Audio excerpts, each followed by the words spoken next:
Boa tarde a todos que estão aqui conosco na página da DRE no Facebook. Hoje estamos aqui para a nossa terceira live das séries de live Educação Integral, e hoje a temática é escutar e participar para conviver, né? A gente tem conversado aí nos 2 últimos encontros, temos conversado em diversos encontros formativos durante também todo o ano de 2020 sobre a integralidade, né? Que não existe uma educação integral sem a escuta, não existe sem a convivência, sem o olhar, sem o respeito. E a ideia hoje é a gente conversar um pouquinho de tudo isso integrado, né? Eu sempre tenho o costume de trazer uma referência, uma frase. Hoje eu trouxe do caderno Tendências para a Educação Integral, São Paulo CEIPEC 2011, da página 53. A aprendizagem será tanto mais significativa quanto mais relações a criança conseguir estabelecer com seu cotidiano e com suas experiências. Além de ter uma participação ativa no seu processo de aprendizagem, não se pode esquecer que essa criança ou jovem tem uma origem, faz parte de uma família, mora num território, pertence a uma etnia ou a um grupo social e tem uma cultura própria. Assim, é importante diminuir a distância entre os chamados conhecimentos universais e os saberes locais do território onde se localiza a escola e vivem as crianças. A vivência é um atributo do lugar. É nele que se estabelecem as relações sociais com as instituições e com o trabalho e que se desenvolvem a subjetividade e a cultura. E a gente sempre conversou sobre o todo, mas a gente nunca teve a oportunidade de estarmos, né, todos juntos. E hoje a gente está aqui com 3 pessoas que eu adoro conversar, né? Acho que as pessoas que estão aqui no Facebook já conhecem um pouquinho. A Maria Paula está integrando aqui conosco, para a gente debater um pouco, conversar um pouco, refletir um pouco. A gente sempre fez conversas separadas e hoje vamos juntas, e a partir de então vamos propor outros encontros baseado no que vocês mandam para a gente, nos nossos encontros formativos, do que surgir daqui, que forem pontuando aqui no chat, tá? Não só quem está no chat aqui ao vivo, mas quem também depois assiste o vídeo, consegue deixar ali escrito, de repente vocês colocam temáticas que a gente pode trazer, tá? Nos próximos encontros. Nós já estamos programando 2 outros, né? Baseado em tudo que a gente já tem conversado aí.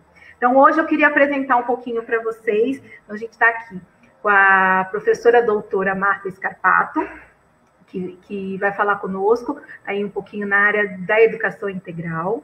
Estamos com a professora mestra Cristina Assunção, que muitos já conhecem, né, que vai falar um pouquinho sobre convivência escolar e depois também vai destrinchar conosco as diversas temáticas, né, de justiça restaurativa, mediação de conflitos.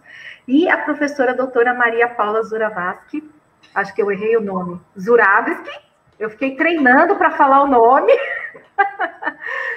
que vai falar com a gente sobre a criança da educação infantil, mas sobre a escuta, a participação dessas crianças, né? A Marta participou da construção, com olhar para a educação infantil, dos cadernos do Respeitar é Preciso, que todas as escolas receberam, e que depois, durante a fala, eu vou colocar os links de acesso a esses materiais. Também temos, e que é bem interessante também, que é esse material aqui, da Secretaria, que é a Educação Integral, Política São Paulo Educadora. Eu vou colocar o link aqui também para todos, né? E voltar a dizer, não existe uma educação integral, integradora, sem a gente ter o olhar para todo. Se a gente não tiver escuta, se a gente não tiver uma escutativa, um olhar diferenciado e baseado nessas questões, né, da participação, do protagonismo, né, dos nossos crianças e adolescentes, e os adultos, porque a gente sempre fala dos educandos, mas os educadores e nós, como comunidade escolar, também participantes, não existe, né, uma educação integral, não tem como existir isso sem uma mediação de conflitos, sem uma comunicação não violenta, e a gente sempre fala num aspecto preventivo, porque se a gente escuta, se a gente constrói junto, a gente consegue planejar baseado nas necessidades da onde a gente está, né? E você evita com isso muitos conflitos. Eles vão existir, sempre, mas o que muda é a forma como a gente lida com eles, né? E a gente tem tantas experiências de tantas escolas que têm acompanhado aqui, que conversam com a gente, que também já trouxeram suas experiências, contando aqui. Nós teremos durante o ano aí uma conversa com os alunos dos grêmios, com as instâncias participativas das escolas de educação infantil, contando um pouco a experiência deles. Tem tanta coisa legal acontecendo, né? Então, hoje a gente tem aqui esse bate-papo com todas vocês, e a gente combinou assim, cada uma vai falar, a gente vai sair da tela para vocês poderem interagir com quem está falando, no final todas nós voltamos para a gente poder debater, responder as perguntas, interações, e podem interagindo aí no chat conosco, tá bom? Então eu vou fechar a tela e a professora doutora Marta Scarpato vai começar falando conosco.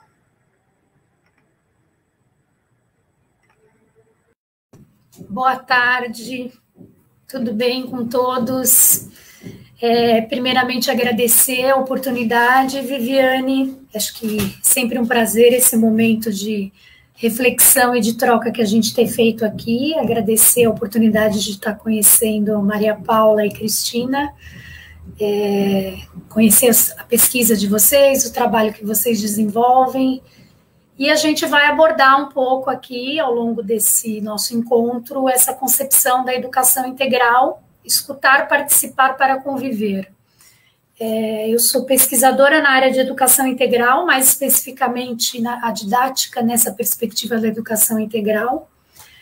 E a gente já tem feito aqui algumas lives, né, abordando essa ideia e essa concepção de educação integral. Então, é importante a gente entender que a concepção de educação integral, ela foca no desenvolvimento integral do ser humano. Eu acho que não dá para a gente pensar e falar de educação integral sem nos referirmos a essa perspectiva de um desenvolvimento integral do ser humano, né?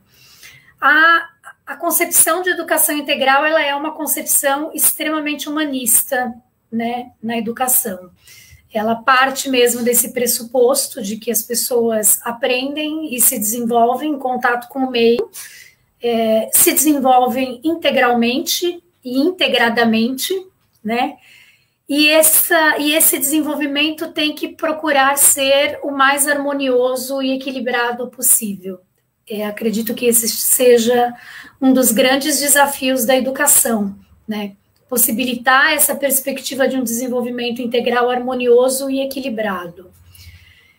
E é claro que para a gente pensar nessa concepção do desenvolvimento integral harmonioso, equilibrado, né, integrado, a gente tem que resgatar um pouco esses pilares da educação integral, né? A educação integral, ela tem como propósito a formação de um ser humano, humano, nesse sentido de, como eu falei, dentro dessa ideia de que é uma concepção humanista de educação. Então, o que a gente tem que buscar dentro dos pilares da educação integral é trabalhar em cima dessa formação de um ser humano, que é um grande desafio, obviamente, para todos nós, né? Um ser humano, um cidadão, né, no sentido mesmo do que é ser um cidadão, entender o que é ser um cidadão. E a formação desse ser humano é uma formação que envolve o respeito, né, que são os pilares da educação integral que eu acredito, né, o respeito, a cooperação, a empatia, a liberdade, o interesse, né, e tudo isso ligado e interligado no mundo, em contato com a natureza. E aí, dentro dessa ideia, a gente tem que pensar muito seriamente nas relações interpessoais na escola, no espaço escolar, né? Como é que tem sido, como é que tem ocorrido as relações interpessoais na escola, entre a comunidade escolar? Se eu estou trazendo para vocês essa ideia de que os pilares da educação integral buscam trabalhar com o respeito, com a cooperação, com a empatia, com a liberdade, né? a gente tem que realmente rever e repensar essas relações interpessoais na escola, né? Como que elas têm sido, como que elas têm ocorrido. E aí a gente não tem como não falar e não trazer essa ideia do escutar e participar. A gente tem que aprender, dentro dessa perspectiva da educação integral, a gente tem que aprender a desenvolver, que são temas que as colegas aqui vão aprofundar muito mais, mas dentro dessa ideia da educação integral, a gente tem que aprender o escutar e o participar, para que a nossa convivência, para que as relações interpessoais, elas realmente sejam harmoniosas. Esse é um grande desafio, né? Acredito que esse seja um grande desafio para a educação no século XXI. E, na verdade, o que a gente tem que buscar fazer é rever as práticas docentes. Como é que as escolas têm trabalhado, como é que tem sido feito essa perspectiva dentro dos pilares da educação na prática no cotidiano da nossa escola. Eu acho que esse é um ponto importante aí para a gente abordar. Então, dentro dessa ideia, eu acredito que o que a professora Maria Paula e a Cristina vão trazer vai contribuir com a nossa fala. Tá bom? Então, agora eu vou trazer a presença a participação da professora Maria Paula para ela nos ajudar. O meu cachorro aqui resolveu se manifestar nesse exato momento, vocês estão percebendo, né? Essa é a questão do nosso trabalho em casa. Eu acho que ele começou a ficar eufórico com essa participação aqui. Mas eu acho que a gente está falando dessa integralidade, né? Desse contato com a natureza, ele resolveu se manifestar. Mas, Maria Paula, acho que agora você pode fazer a sua contribuição. Obrigada. Tá bom, Marta. Eu que agradeço a você. Também vou começar agradecendo. É um prazer estar aqui na ADRE Pirituba Jaraguá. É uma ADRE muito querida, onde eu tenho amigas queridas, e é uma ADRE que tem principalmente um trabalho tão potente na educação infantil, nos SEIs e nas EMEIs. Eu quero agradecer a Viviane pelo convite e dizer que é um prazer estar aqui com a Marta e com a Cristina, que eu ainda não conhecia e com quem hoje eu tenho a oportunidade de estar por causa desse convite feito pela ADRE Pirituba Jaraguá. Bom, pessoal, a minha fala, ela vai, como a Marta já anunciou, tentar enfocar um pouco a escuta e a participação para a convivência, que é o nome, né, da nossa live, na perspectiva da educação infantil. Então, eu vou fazer algumas provocações aqui, deixa eu até marcar o meu tempo, porque a gente tem um tempo combinado, para dar tempo depois da gente fazer um bate-bola, uma conversa com vocês ao final da exposição de nós três que estamos aqui. Então, eu queria fazer um comentário inicial sobre as assembleias mirins, que têm se constituído como um espaço muito importante para dar voz às crianças, no caso das EMEIs e um pouco dos SEIs também, né? Mas eu queria observar que nas escolas de educação infantil, no SEI e na EMEI, existe uma coisa relativa à participação e ao exercício da democracia, a aprendizagem da democracia, que é ainda anterior às assembleias mirins, né? E que mais tarde vão dar um sentido verdadeiro a essas assembleias quando elas forem progressivamente instituídas.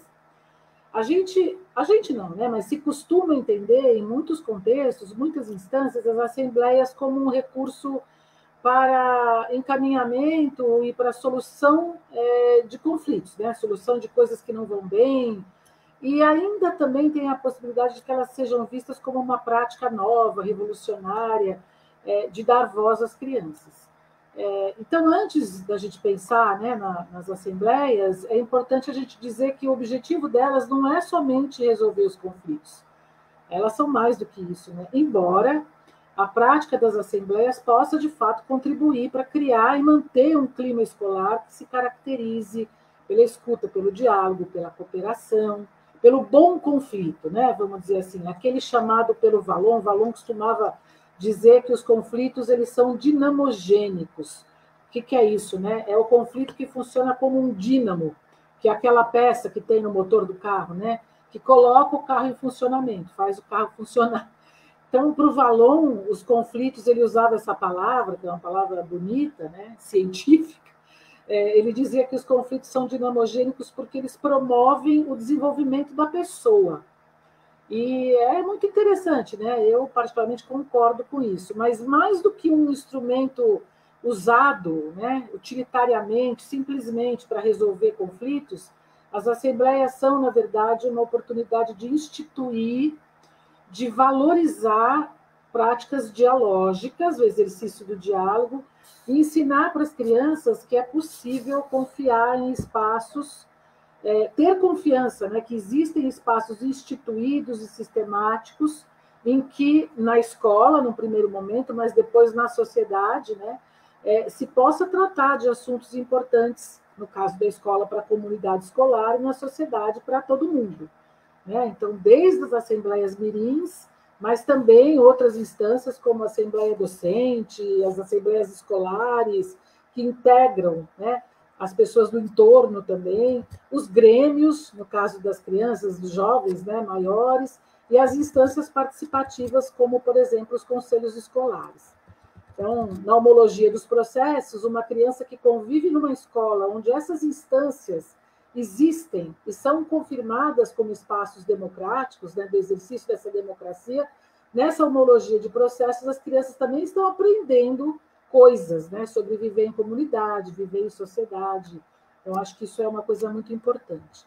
Na verdade, a ideia das assembleias na escola, da Assembleia de Crianças, ela é antiga.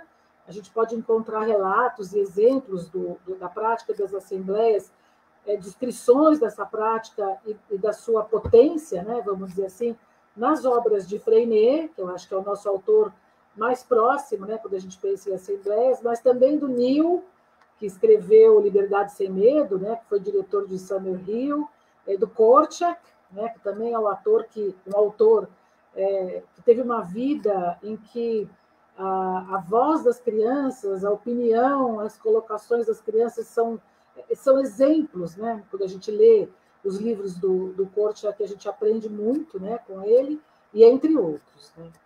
Mas mesmo antes, né, pessoal, agora estou chegando aqui onde eu queria. Né? No caso dos bebês, por exemplo, né, a prática das assembleias que vão ser instauradas futuramente no SEI ou na escola está ancorada numa concepção de sujeito e numa concepção de conversa.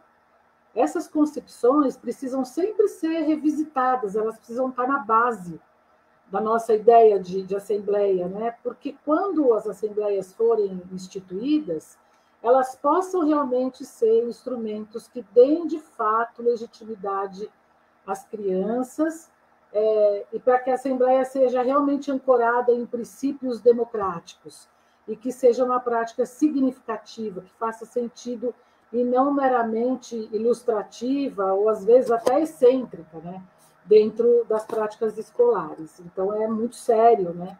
E a gente precisa sempre revisitar o que nós entendemos, né, sobre a criança realmente como sujeito, protagonista, e o que a gente entende por conversa, por diálogo, né? Diálogo como não apenas a hora de uma pessoa falar, depois a outra, mas entendendo, né, como o diálogo como uma integração de vozes, porque quando o outro fala, eu, quando escuto, incorporo isso em mim também. Então, a dialogia é muito mais do que simplesmente uma sucessão de vozes, né? A dialogia implica em construção de significados e de subjetividade. No caso das crianças, a conversa é muito poderosa, né? A conversa nos primeiros anos, enfim, na educação infantil, né? Bom, então, é importante compreender essa relação entre a educação infantil e a construção de atitudes de respeito, de solidariedade, de cidadania. Né? Naquele livro que talvez muitas de vocês conheçam, né? Muitas e muitos, né? Qualidade da Educação na Primeira Infância, o livro do Peter Moss, da Dalberg e do Alan Pace. Né? Eles chamam a atenção para o fato de que, é curioso isso, num dos textos o Peter Moss fala isso, né? Olha, gente, até mesmo as instituições de educação infantil podem ser lugares antidemocráticos e onde se exerce violência política. Aí você fala, mas como, né? Tão pequenininhas as crianças, isso tem esse até mesmo, né, tem a ver realmente com uma concepção de educação infantil como um lugar onde não há conflito, as crianças são todas lindas, existe uma harmonia perfeita, não tem briga, porque as crianças são pequenas, e a gente sabe que não, mesmo porque as instituições de educação infantil são instâncias em que há um convívio muito intenso de crianças, mas também de adultos, das famílias, né? Então, são lugares potencialmente muito ricos para se exercitar a convivência democrática, mas onde, ao mesmo tempo, corre-se o risco de serem lugares pouco democráticos, né? E onde se exerce essa violência política.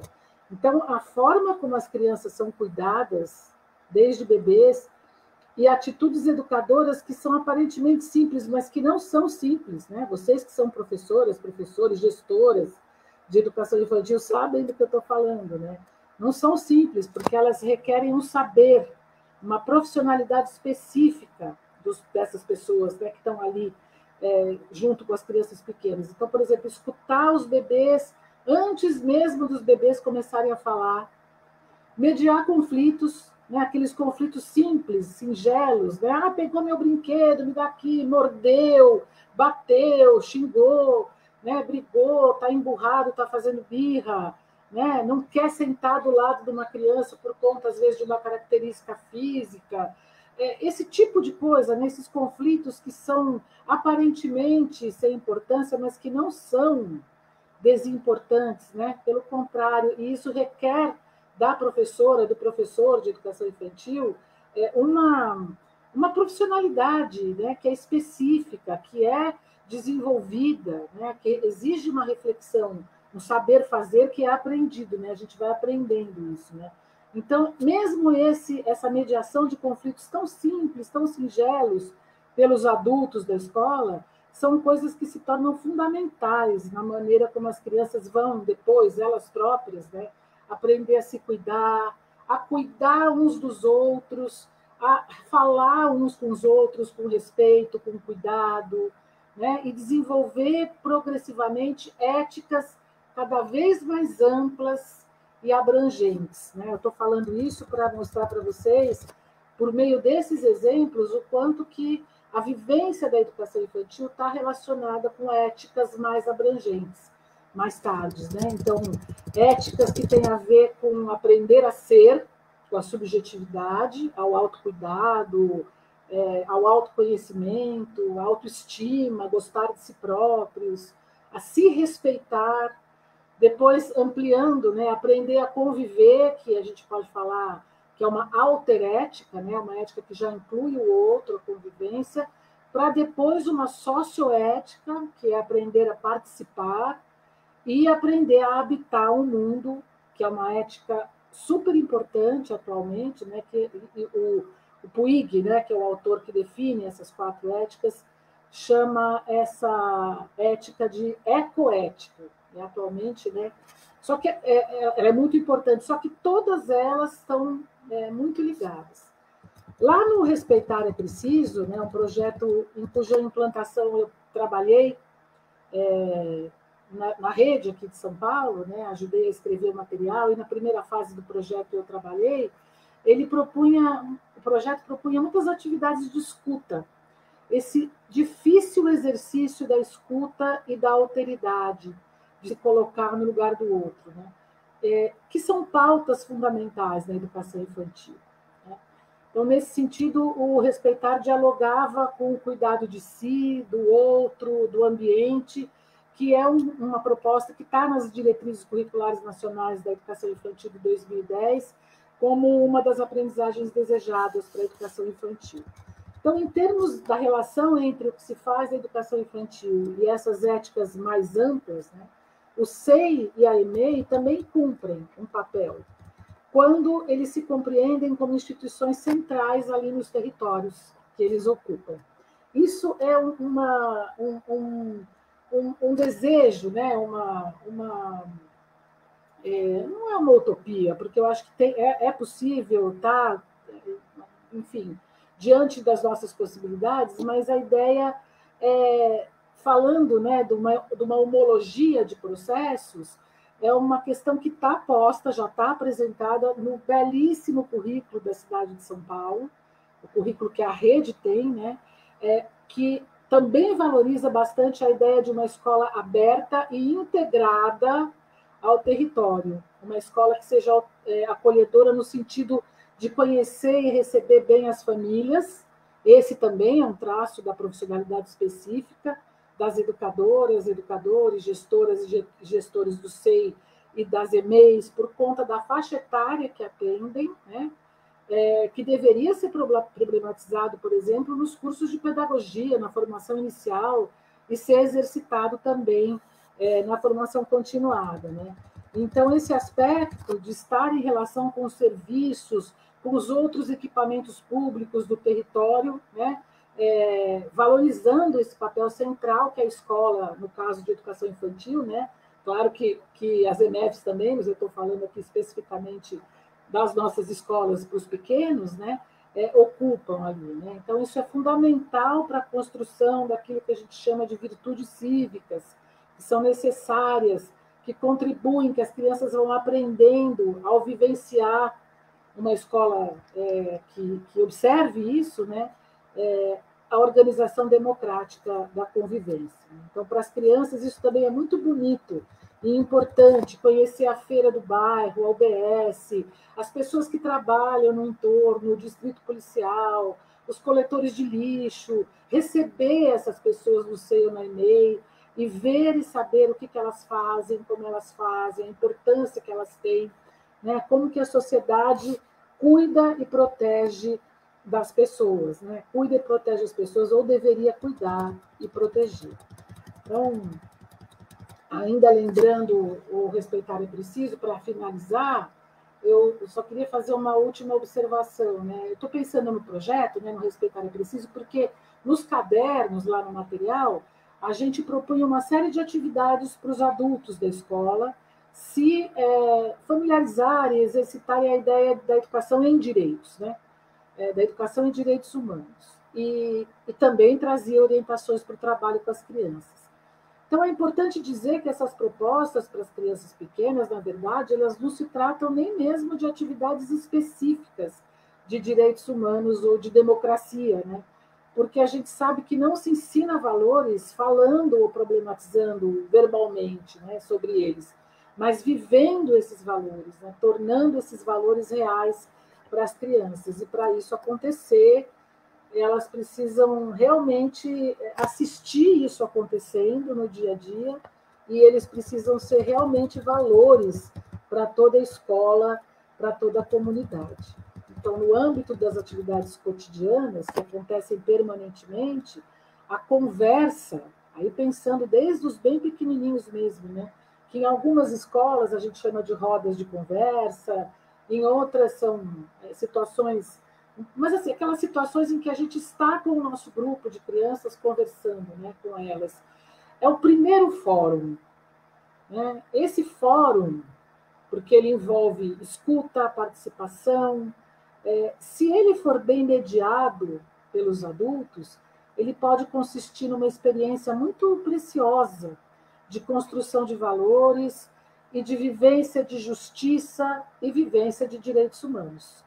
Porque na roda, na conversa, né, ao integrar, compartilhar pontos de vista, encaminhar ali, eventualmente, até mesmo, né, os conflitos, né, as crianças podem viver alguns exercícios muito importantes. Então, por exemplo, de que todo mundo tem coisas importantes para dizer, né, que é importante ouvir, porque quem sou eu para dizer que o que você tem a dizer não é importante? Né? Então, esse exercício de que todo mundo tem coisas importantes para dizer, por isso vale a pena se dispor a escutar. Então, esse é o primeiro exercício.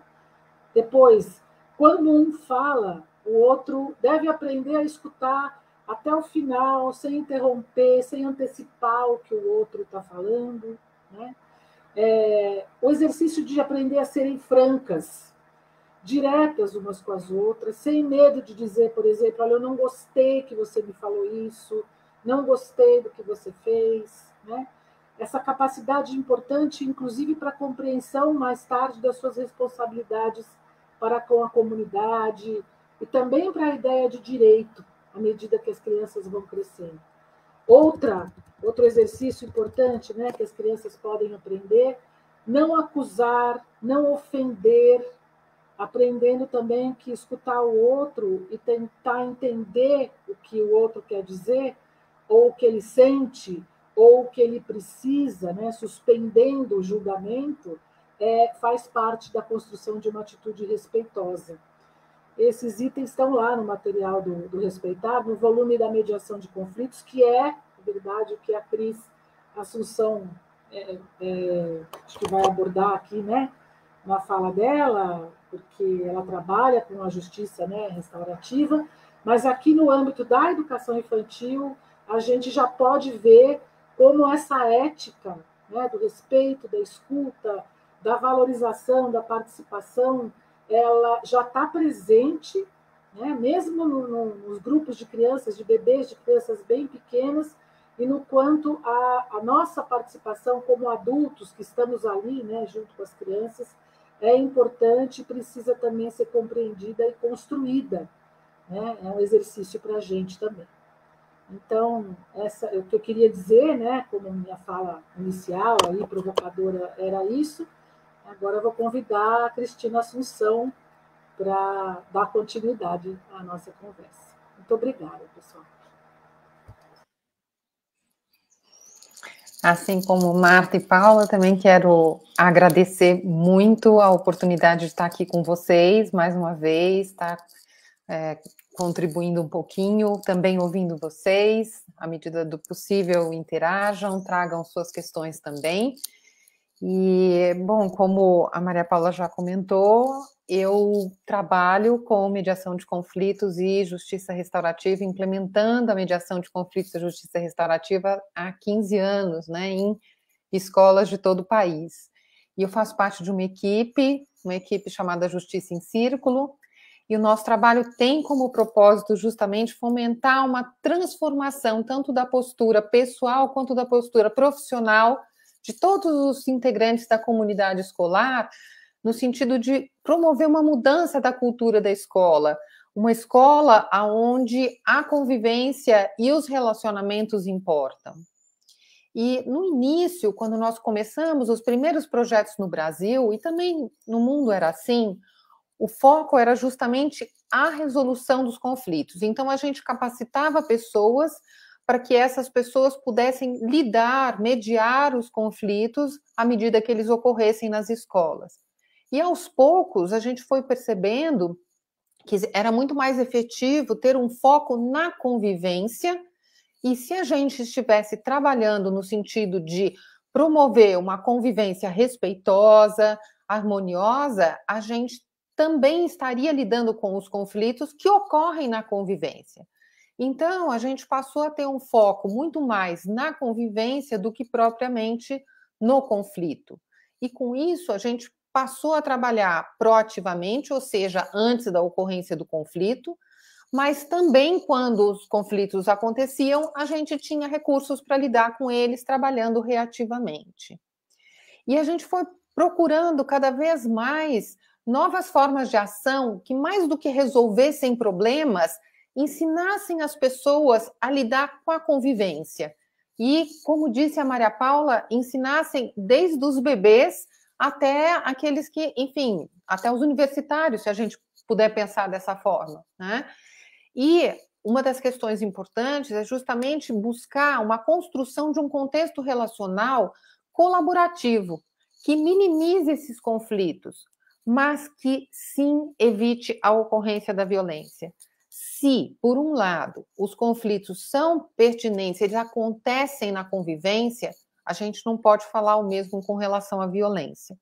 Então, se a gente precisa trabalhar a nível da convivência, para minimizar os conflitos, também precisamos trabalhar para realmente eliminar a violência. E é importantíssimo a gente entender que todos nós somos responsáveis pela convivência harmoniosa das nossas comunidades de pertencimento.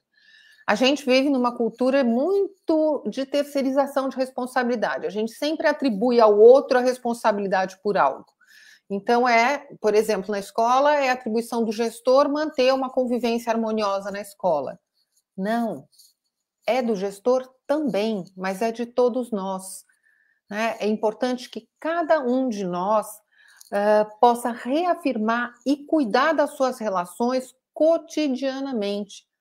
E quando alguns danos acontecerem, a gente também ter condições de reparar esses danos, identificando o que está na raiz do problema, identificando o que está gerando essa situação e procurando atender uma série de necessidades desatendidas que muitas vezes geram a ruptura. Então, nós estamos falando de uma responsabilização coletiva, onde todos somos responsáveis pela nossa convivência. E a gente sabe que quanto mais a gente se sentir pertencente, ou seja, quanto mais a gente tiver senso de pertencimento, maior vai ser o nosso comprometimento com o cuidado da nossa comunidade. Então, toda vez que eu contribuo de alguma forma para a construção, eu também me sinto pertencente. E quanto mais eu me sinto pertencente, mais eu me comprometo com o cuidado da minha comunidade de pertencimento. É uma via de duas mãos.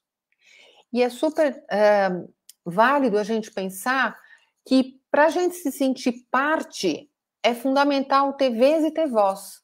E bem como ter essa possibilidade que eu mencionei de exercitar constantemente o atendimento de necessidades e, como também a Maria Paula mencionou, o exercício da empatia e da alteridade. Aliás, a empatia é uma forma muito importante, né, de aprimorar a convivência, de trazer uma convivência harmoniosa. Às vezes a gente entende a empatia como estar no lugar do outro, significa concordar com o outro. Não necessariamente. É entender o outro a partir do ponto de vista do referencial do outro.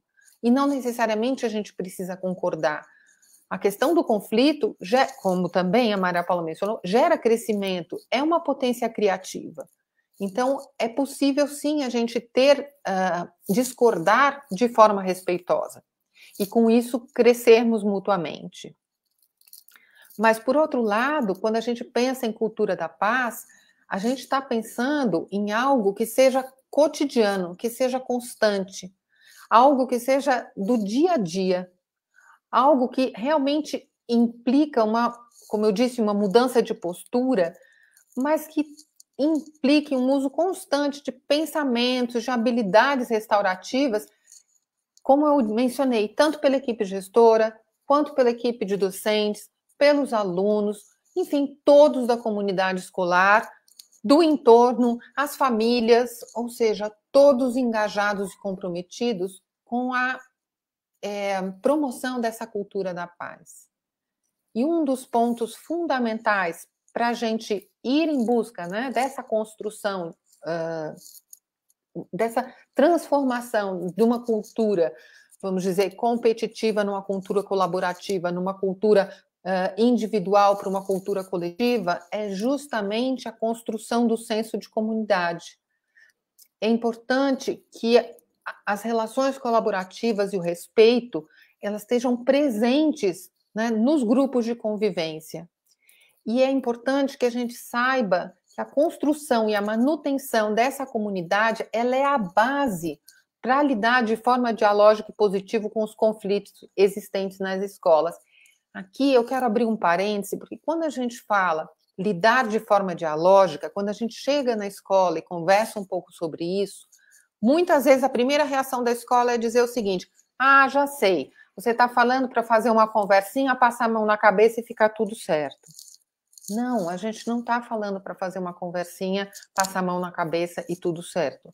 A gente está falando para, de fato, exercer o diálogo no sentido de buscar entendimento.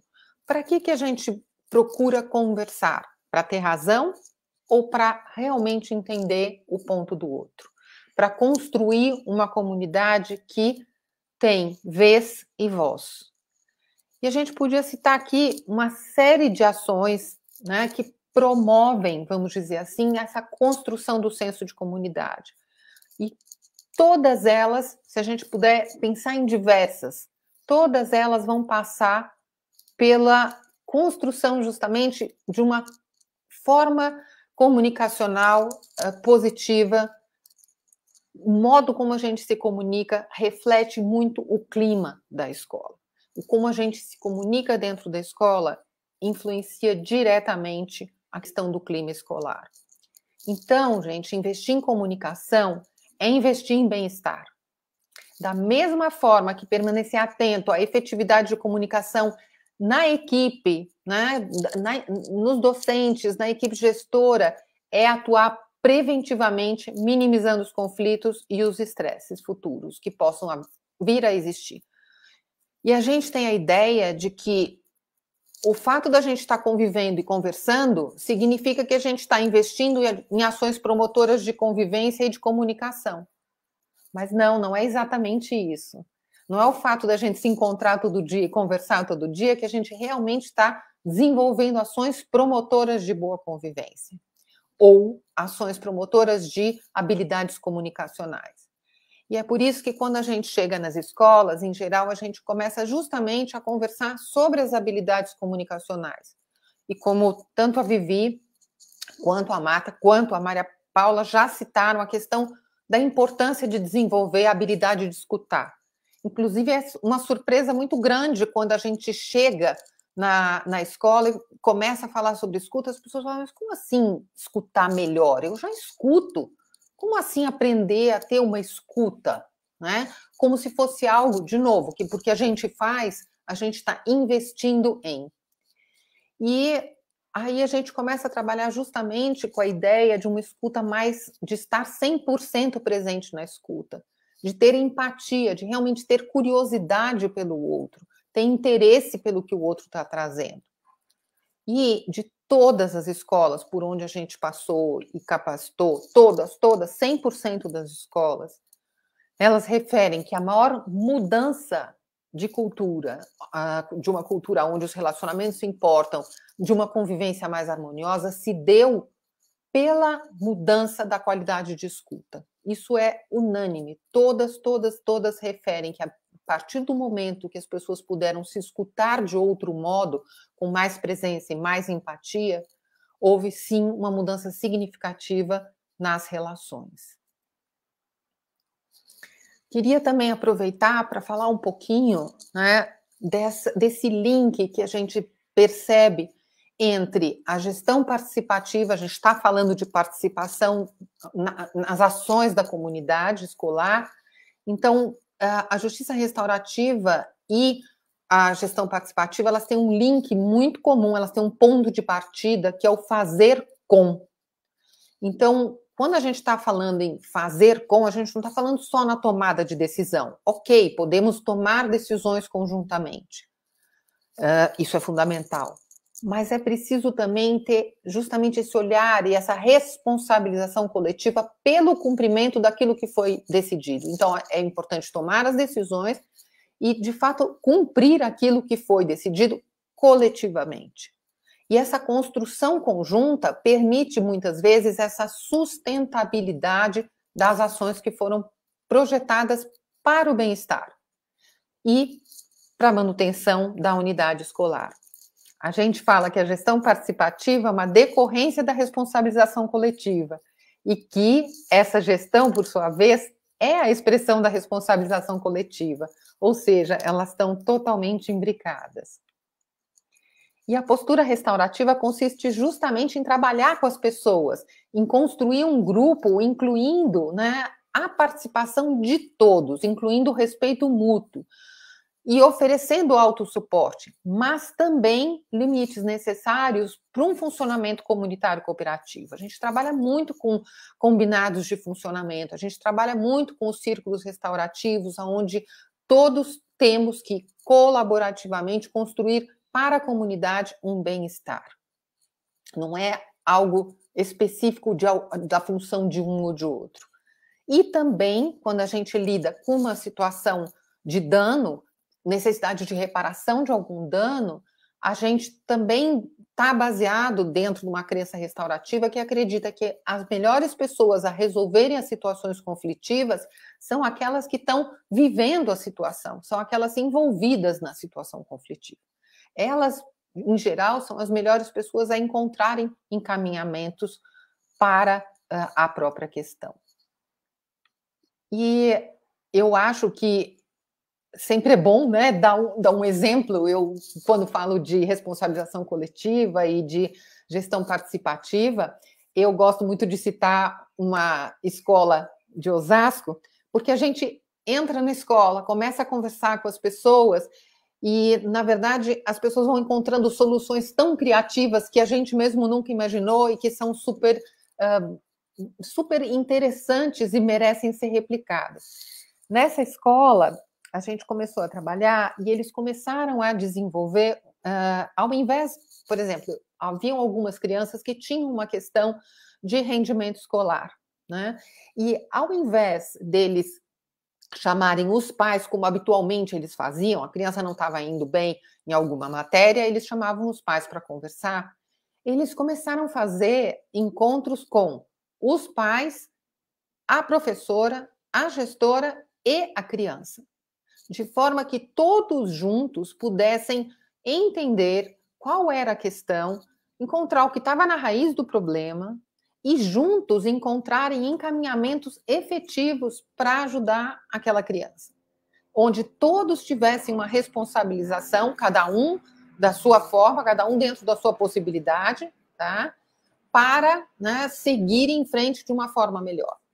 Então, às vezes são pequenas ações, pequenas mudanças que geram grandes resultados. E muitas vezes são grandes transformações que também fazem mudanças significativas, transformações importantes. Eu tenho certeza, né, que não é uma tarefa simples essa transformação de cultura dentro do contexto escolar. Eu sei que isso realmente demanda tempo e demanda empenho. Mas eu estou nessa história, estou nessa jornada há 15 anos. Então, eu quero muito incentivar vocês a realmente investirem nisso, investirem em ações promotoras de boa convivência e investirem em ações promotoras de comunicação respeitosa, harmoniosa. Eu acho que os resultados virão, a gente tem visto isso, e eu quero encorajar todo mundo a seguir muito forte nesses investimentos pessoais e coletivos. Acho que agora eu vou abrir, né, para novamente a gente as 4 estarem juntas e a gente poder também ouvir as reflexões de vocês, como vocês ouviram as nossas falas, se querem comentar alguma coisa. Vivi, pode seguir, talvez. Abrir o microfone. É sempre muito bom a gente conversar e refletir, né? E refletir sobre tantas coisas que a gente tem conversado há tanto tempo. E saber que tem pessoas interessadas em refletir sobre isso também, né? Eu até coloquei ali o diálogo como estratégia na implementação de políticas socioculturais que reconhecem as diferenças, promovem equidade e criam ambientes colaborativos, né? A gente precisa ter esse olhar diferente e tudo que a gente prepara, todo o nosso planejamento, todas as nossas ações, tem que ter como intencionalidade esses princípios, né? Entendendo o outro como um ser integral, assim como nós. Então, como que eu vou agir e como que eu gostaria que agissem comigo. Agora, muitas vezes não agem conosco da forma que a gente gostaria. Mas se isso for um impedimento para a gente tentar fazer a diferença, a gente nunca vai chegar em nenhum lugar, né? Se a gente não começar a buscar essa cultura de paz dentro das nossas escolas, mas não só na escola, né? Em todos os ambientes que a gente convive, aonde a gente vai chegar, né? A gente precisa realmente começar a ter esse olhar diferenciado. A gente sabe que muitas pessoas têm, a gente sabe que não é fácil. Às vezes você está sozinho naquele ambiente, a gente brinca quando começa a chegar a época de atribuição de aula, né? esquece mediação de conflitos, né? Os pontuados, né? Em momentos assim. Mas a gente não pode tirar da nossa frente que se a gente não começar a pensar nisso, da forma que a gente age com os nossos alunos, da forma que a gente age com os nossos colegas, porque também não adianta a gente ter um discurso e viver outro. A gente fala, vamos respeitar, vamos fazer aquilo, mas a sua atitude demonstra outra coisa, principalmente com as crianças pequenas, né? A criança pequena, ela percebe muito mais o que a gente faz do que o que a gente fala, né? Então, acho que a gente precisa mesmo começar a refletir. A gente está vivendo um tempo onde cada vez mais você enxerga essa dificuldade das pessoas entenderem um outro, porque as pessoas também não estão se entendendo, né? Além de tudo isso, a gente está vivendo um momento difícil, pandêmico, onde mexeu demais com o nosso emocional, né? Acho que não tem uma pessoa que a gente converse que não tem alguma coisa para contar para a gente do que passou emocionalmente, né? Que precisa de um acolhimento, assim como nós precisamos, né? E se a gente não começar a fazer isso, não sei, né? Algumas pessoas foram comentando ali, né? Que às vezes a gente fala, eu não quero mais conversa, eu quero ação. A gente precisa de tudo, né? A gente precisa conversar, escutar, precisa da ação e precisa de organização. Só que a gente faz a nossa parte, a gente não tem como fazer a do outro, né? Então, às vezes, a gente passa por dificuldades que você fala, quero desistir, né? Não é fácil a gente ficar se organizando informações. A gente, todos os dias com reuniões, três reuniões por dia, um monte de coisa acontecendo, as escolas estão com cesta básica, com coisa chegando, com dificuldade de tecnologia, não é fácil. Mas a gente ainda precisa lutar pelo que a gente acredita, não é? E eu só anotei algumas coisas, algumas palavras-chave, né? Que aí vocês falam um pouquinho. Acho que acolhimento é uma palavra que fica forte, né? O fazer sentido, né? Ser significativo, né? A gestão participativa, o respeito mútuo. Eu acho que quem aqui já vivenciou uma gestão realmente participativa, não de boca, não de papel, né? Quem, por exemplo, vivenciou uma comissão de mediação de conflitos dentro da sua unidade, não no papel, de verdade, conversando, um grêmio onde os alunos participam, não é só fazer dor de festa, uma assembleia mirim onde a gente ouve as crianças e a gente percebe a diferença, né? Onde todos decidem juntos, né? Participam das escolhas. E a gente fala que você fazer isso, uma vez me perguntaram, o conselho de escola, ele pode decidir tudo? O conselho de escola, ele é deliberativo, só que ele se esbarra numa legislação. Então, eu quero isso, tá, mas existe uma legislação que isso, desta forma, não pode, pode dessa. Então, em tudo que a gente vive, a gente precisa realmente ter autonomia, discutir, decidir até onde a gente vai, né? E pensar juntos. Numa escola, a gente vive isso o tempo todo, quando, eu quero que compre isso, mas essa verba, neste momento, não dá, mas vamos batalhar para conseguir isso, né? A decisão da maioria, todas essas coisas são pequenas coisas que vão acontecendo, né? E que a gente precisa ir refletindo. E uma palavra, esse mês, os CELS e a DIAC, que é da cultura lá de Cossel, estão trabalhando na temática de sustentabilidade, né? E aí, a hora que você falou, Maria Paula, do se cuidar e cuidar do outro, me vem a questão da sustentabilidade e a experiência, que eu não sei se todos viram, mas posso pôr o link aqui daqui a pouco, do vídeo que foi feito do CECI, no mês passado, né? Que foi colocado no portal de SME, que mostra um pouquinho a experiência deles. E no final, o educador, o Matheus, que já foi, inclusive, coordenador de polo num recreio nas férias no CECI, ele falou coisas incríveis, né? Que no dia a dia do CECI, eles... não é um dia específico, mas em todo dia eu estou trabalhando essa questão do se cuidar e cuidar do outro, cuidar da natureza, pensando no outro, o que eu estou deixando para o outro.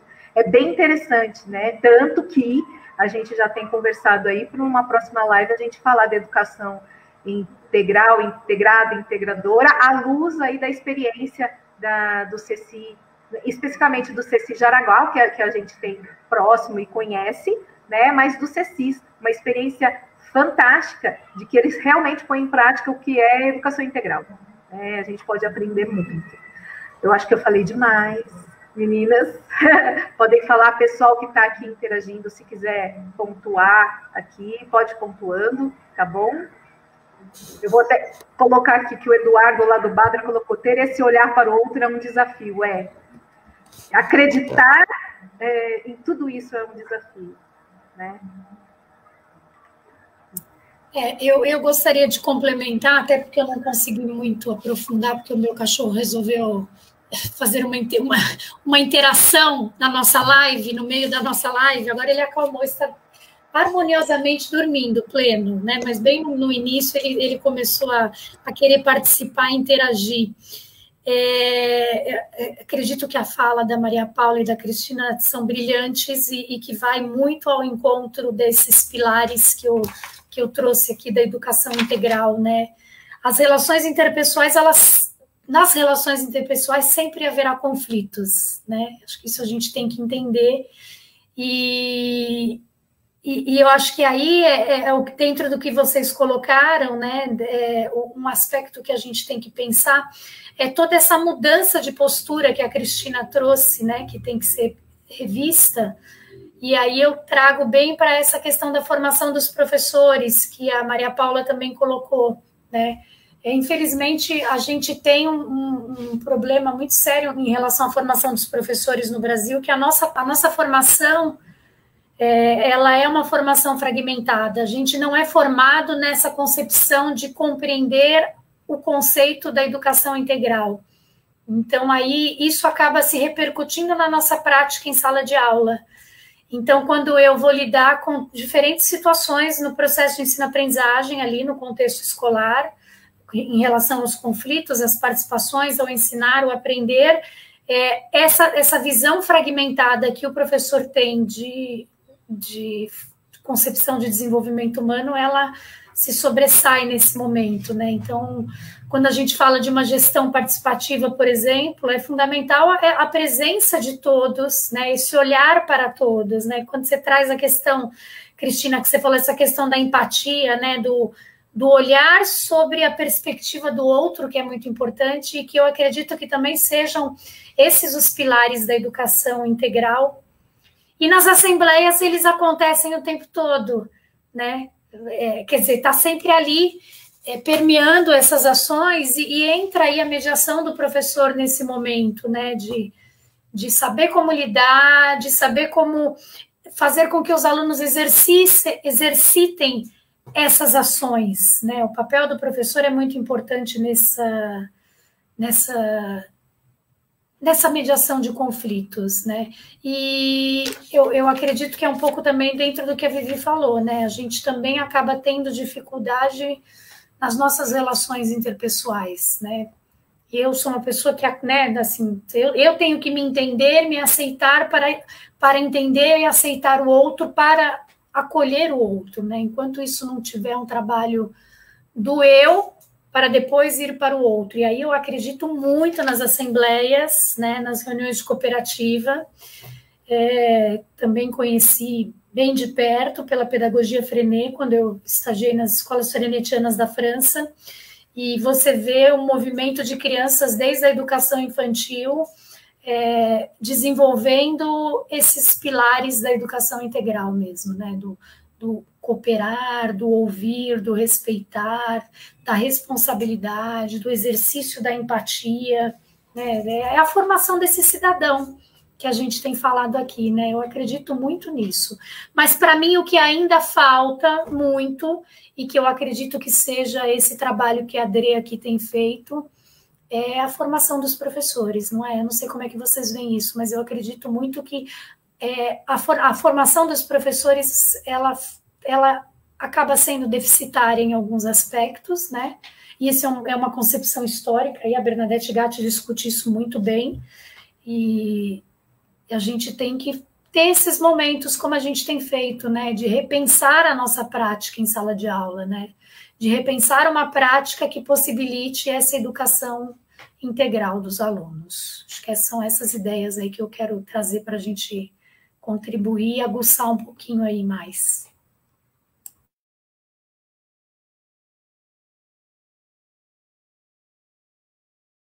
Acho que, ouvindo a Marta, eu queria apenas complementar, um pouco amarrar o que a Vivi trouxe, a Marta, a Paula, enfim, essa questão da formação do professor, e a Vivi trouxe, né, o quanto as crianças aprendem com o nosso fazer, não só com aquilo que a gente diz. Então, eu fico sempre pensando, né, que se a gente quer promover uma educação de qualidade, a gente também precisa investir enquanto educador, porque a gente tem uma função de educar com o nosso fazer. Então, a importância, eu acho que da formação é um tanto para a evolução e um tanto para, né, o quanto a gente é modelo para a formação do próprio aluno, né, na convivência com o aluno. Então, acho que realmente está tudo interligado. Acho que essa é a minha visão. Vou falar só um pouquinho, na verdade, para reiterar o que eu acho que eu falei muito, né? Na minha fala, passei um pouquinho do tempo, mas sim, quando a gente traz a questão da formação, primeiro que a gente sabe muito bem, né, o quanto que na formação inicial, ainda na faculdade de pedagogia, se fala muito pouco sobre os bebês, né, sobre as crianças pequenas. E a formação, eu tive alunas, por exemplo, que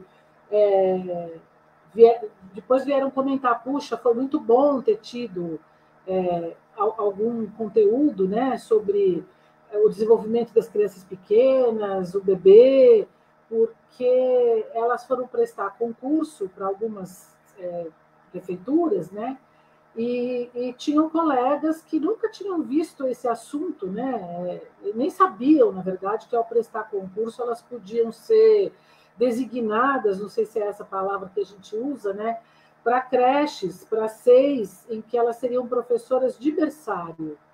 Então, elas chegavam no berçário e, na verdade, na educação infantil, quando eu falo de especificidade, é porque na educação infantil, e aí talvez especialmente no SEIs, tem uma corporeidade muito específica, né? Uma presença do corpo muito característica, né?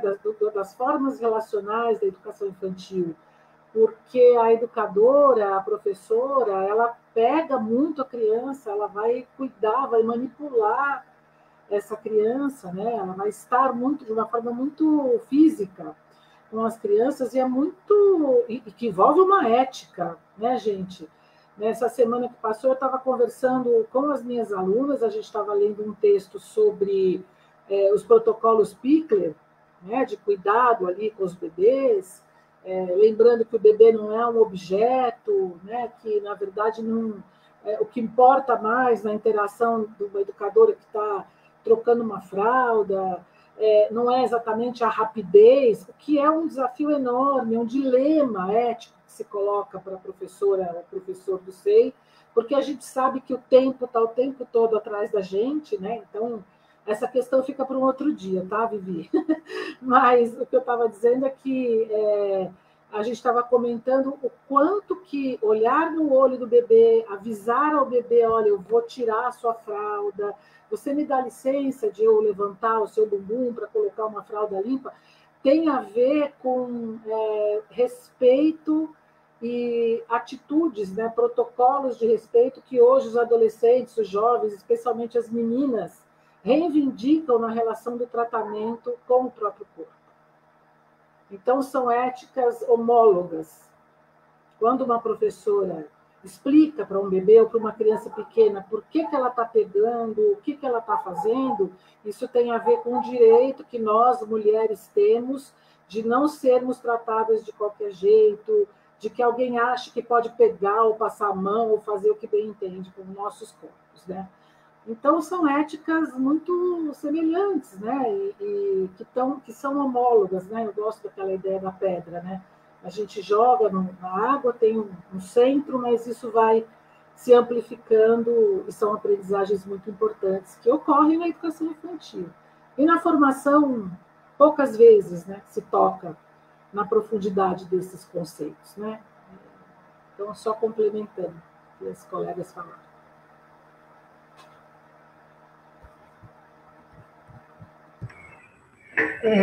Eu queria agradecer muito a vocês, né, por aceitar esse convite para estarmos juntas refletindo. Tem um comentário aqui, eu vou colocar aqui na tela, tá? Da Josiane. E o quanto temos ainda que trabalhar os preconceitos que ainda permeiam estudar tanto e escolher atuar na educação infantil. Nossa, nem vale.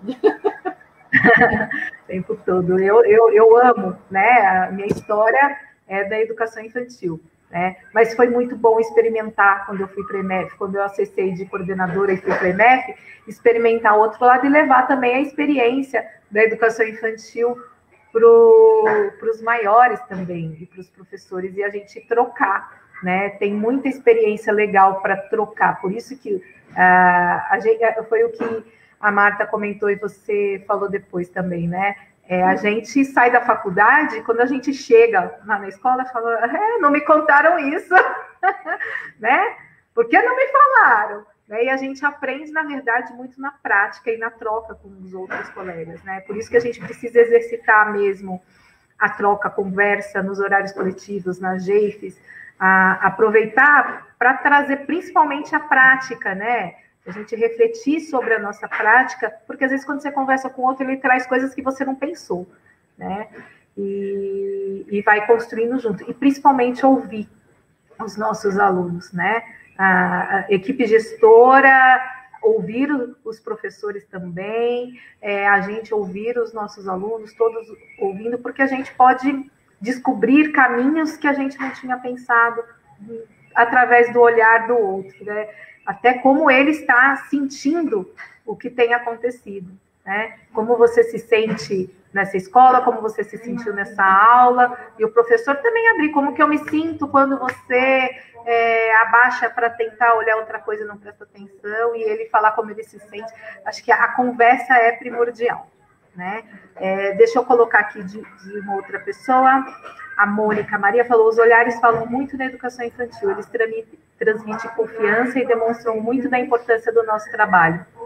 Sim, e como isso fez falta nesse período pandêmico, né, Mônica? Eu acho que a gente aqui entre os adultos, às vezes não nos encontrando, agora a gente que convive com os pequenos todo dia, e esse período que a gente não pôde estar, como isso fez diferença, né? Porque eles percebem quando a gente não está bem, eles falam, a nossa mãe, e eles falam, Pro, como você tá linda, né?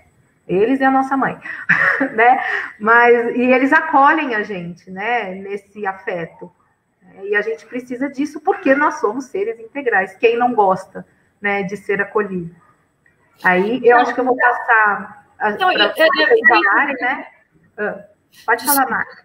Não, eu acho que dentro do que você está colocando aí, né, dessa questão do ouvir, do escutar, eu fico pensando o quanto isso, às vezes, não se torna, na prática docente, no cotidiano da escola, uma coisa, algo mecânico, né? Então, a professora faz a roda da conversa, ela faz a assembleia, e aquele processo se torna algo extremamente mecânico, né? Vocês entendem, né? Algo é essencial para essa concepção de uma educação integral, obviamente, né? Do desenvolvimento integral, mas muitas vezes ele acaba sendo algo tão mecanizado.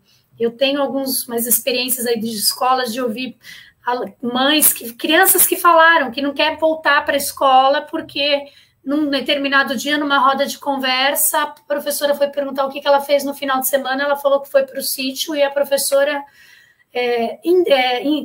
sabe assim, numa atitude muito infeliz, colocou assim, mas de novo você foi para o sítio, você todo final de semana vai aos sítios, você só faz isso aos finais de semana. E aí a criança não queria mais voltar para a escola, né, claro. Eu acho que aí entra essa questão da escuta e da acolhida do professor, né, e não tornar algo extremamente mecânico.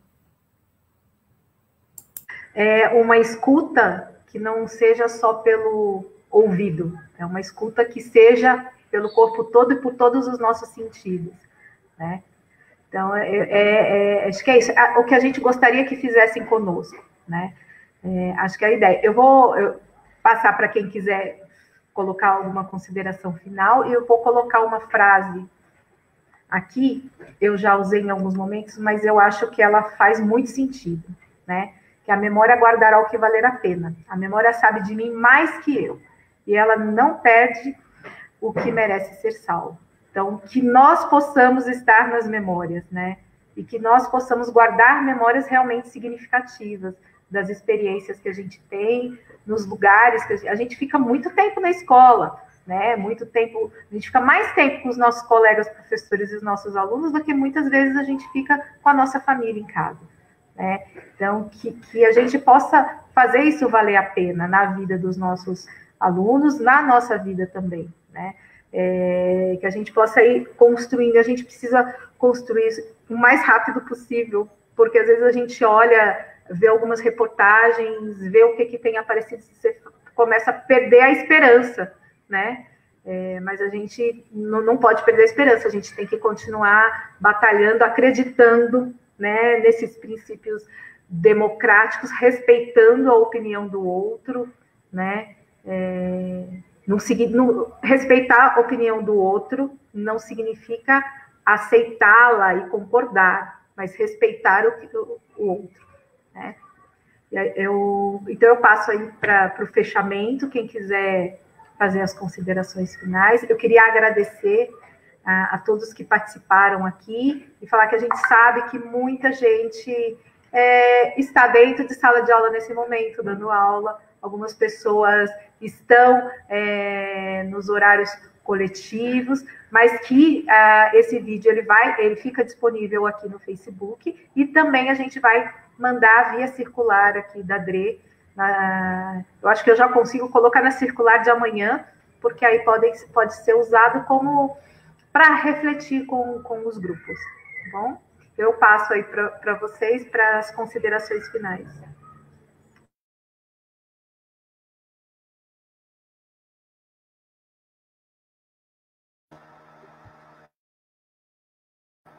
Eu vou, então.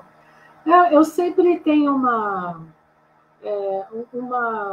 um desejo, assim, né? Uma característica minha, né? É sempre pensar quando a gente tem a oportunidade de falar, de dizer, um pouco pensando aqui no que essa colega escreveu, Vivi, que você respondeu, né? Que não queremos conversa, queremos mais ação. Eu fico pensando nisso, né? Porque eu sei, acho que todas nós sabemos o quanto que é difícil, o quanto que é desafiador. Tem contextos, eu acho, na escola que são muito difíceis, contextos em que a convivência precisa ser muito trabalhada, né, para chegar num patamar, numa possibilidade mais respeitosa, ou a gente sabe que existem contextos, como a Cristina falou, né, onde não é só o conflito dinamogênico que está acontecendo, mas existem situações realmente de violência, né? Então, eu sempre fico pensando, puxa, mas o que será que é um primeiro passo possível para cada um de nós, né? No miudinho. Então, eu fico pensando, né, qual que é o ponto de virada para cada uma de nós no que diz respeito a colocar esses princípios em prática, porque a gente sabe que não é uma coisa que se faz de um dia para o outro, só porque a gente tem um belo currículo muito bem construído, né? Ou porque a gente está aqui conversando sobre esse assunto, né? Então, eu fico pensando isso, né? Às vezes pode ser a instituição de um horário fixo e sistemático para uma assembleia, a instituição de uma assembleia docente, onde, no primeiro momento, as professoras e professores tenham um espaço instituído para conversar, mediados, claro, né, por todos aqueles protocolos, possibilidades, né, de organização de assembleia, mas às vezes pode ser simplesmente aprender o nome da mãe dos nossos pequenos alunos, porque quando a gente nomeia as pessoas, a gente está promovendo um reconhecimento, e ainda é muito forte na cultura de algumas escolas, né, de educação infantil, 6, EMEIs, todo mundo ser chamado de mãe, né, ou pai, então não saber o nome, não saber com quem você está falando. Eu acho que chamar alguém pelo nome é uma atitude muito pequena que transforma a relação entre duas pessoas, ou, conforme eu disse, né, olhar no olho do bebê que a gente está trocando e dizer para ele, agora eu vou tirar a sua camiseta, me dá a sua mão. Então, são coisas muito pequenininhas, eu acho, que podem ser primeiros passos, né, e que podem ser revolucionários no sentido do que a gente trouxe aqui para conversar. Obrigada, gente. Foi muito bom estar aqui.